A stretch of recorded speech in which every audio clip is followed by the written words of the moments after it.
Si mendoni ju, cili ishte qelësi suksesit i një rezistence deri tani të Iranit ndaj bombardimeve të shumta nga SBA dhe Izrael?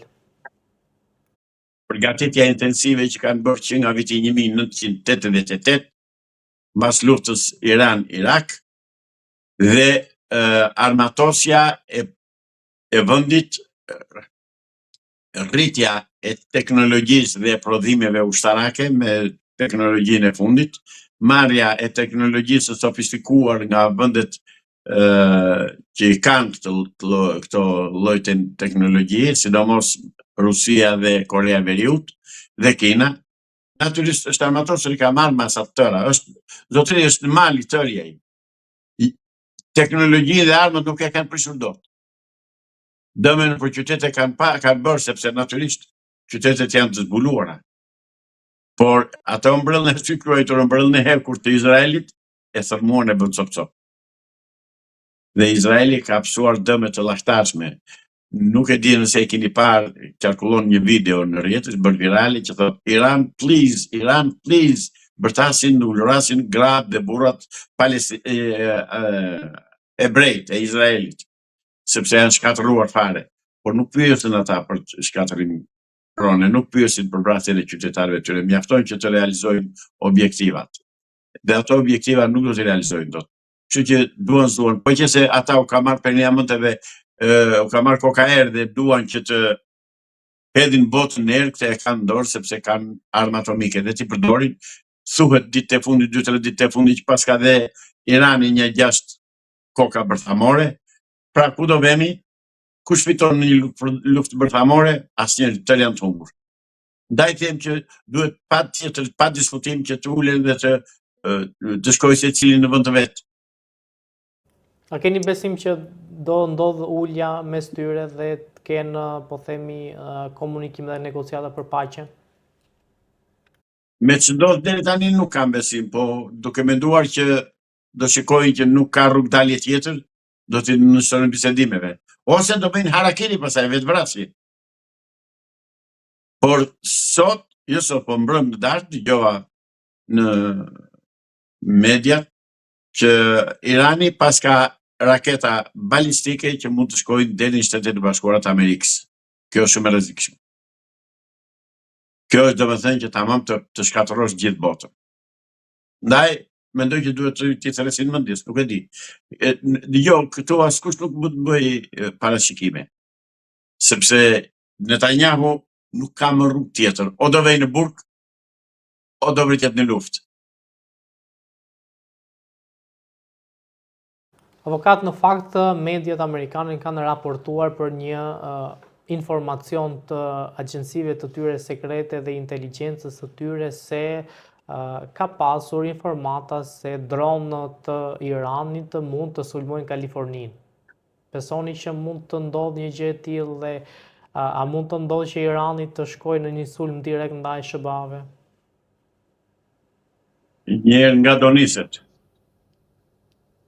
Se ka rëndësi nga do niset, se i thonë të shkoj në gjysmën e perimetrit të tokës. Nga njëra anë, në anën tjetër, dronët sa do fuqi që të ke, sa do karburant që të ke, nuk e di. Vetëm qofse kam ndonjë pikë nisje nga vendet e Amerikës Latine, këtë nuk e di. Vetëm ashtu mund të ndodhë. Ndryshe është e pamundur. Nuk e di. Se kam ide deri ku ka arritur teknologjia e tyre, me çfarë lëvizin, me çfarë udhtojnë, por distanca është kolosale. Avokata, e kishte menduar Shtetet e Bashkuara të Amerikës një forcë kaq të madhe të Iranit në momentin që vendosi të hynte në luftë? Fatkeqësisht duhet thënë, nuk e kanë pas llogaritur. Pare. Se kanë llogaritur hiç. Kanë menduar që se punë arabës janë ata, që janë arabë fakt, por nëse edhe do t'i shkelim kollaj. Harroj që Irani ishte 2500 vjeçar. I pa pushtuar ndonjëherë. Shtet me themelesh, që nga para historia, që nga historia domethënë kohës së vjetër edhe deri më sot. Pra, nuk është një popull që mund të dorëzohet kollaj dhe mund të përullet kollaj. se shkojnë deri në vetë mohim ata për të mbrojtur vendin e tyre. Se s'kan llogaritur rast që futut as amerikanë. Dhe më vjen keq, sinqerisht më vjen keq, po e them me dorë në zemër, që që qeveria amerikane po bën kurban interesat e qytetarëve të vet për Izraelin. Zoti Islami, a u tregua inteligjent Irani kur momentin që u bombarduar nga amerikanët dhe izraelitët vendosi që të sulmojë bazat amerikane në vendet qinje dhe të bllokoj, po themi, ngushticën e Hormuzit? Kthehemi çik në vitin 1940 në Ballkan. Se do vi aty pastaj. Sot të kësaj dite ne kemi është në fuqi në Greqi ligji i luftës me Shqipërinë. Me justifikimin se nga Shqipëria u vajtën italianët dhe dhe praktikisht ata kanë armiqësi me neve. Edhe pse ne ishim vend i pushtuar për vete, edhe pse ne nuk ishim as qeveri as një gjë, ta thonë na sulmoi Shqipëria. Tani vim tek Irani. Zotëri, nga këto vende, nga 14 vende që rrethojnë Iranin, ka baza ushtarake për të cilave nisen avion dhe raketa kundër Iranit. Është e drejtë e tyre që këto të sulmoj. Është e drejtë e tyre, e drejtë e luftës. Jemi gjin e luftës, zotëri. Këte më vjen armiku, po këte do godas. Është e thjesht fare.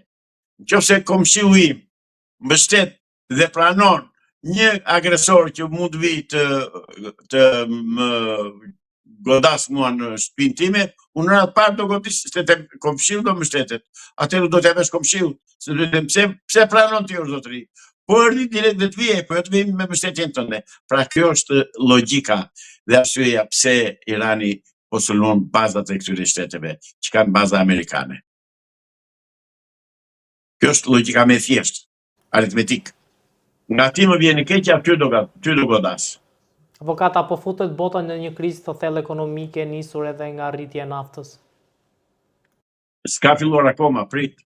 S'ka filluar, jemi akoma mirë. Do futet për të futur nëse vazhdon akoma lufta me Iranin. Do futet. Sepse shikojmë që Irani ka vendosur të minojë ngushticën e Hormuzit.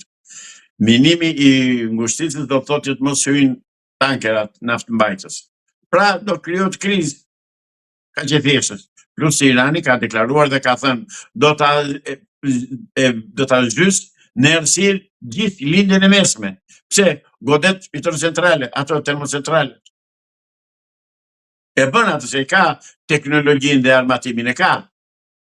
Pra, ku po vemi? Se Irani është dy duar për një kokë tani. Dhe po bëhet bota kurban për çifutët e Izraelit, për Netanyahu. Në këtë pikë duhet i thrasin mendjes evropianët dhe amerikanët.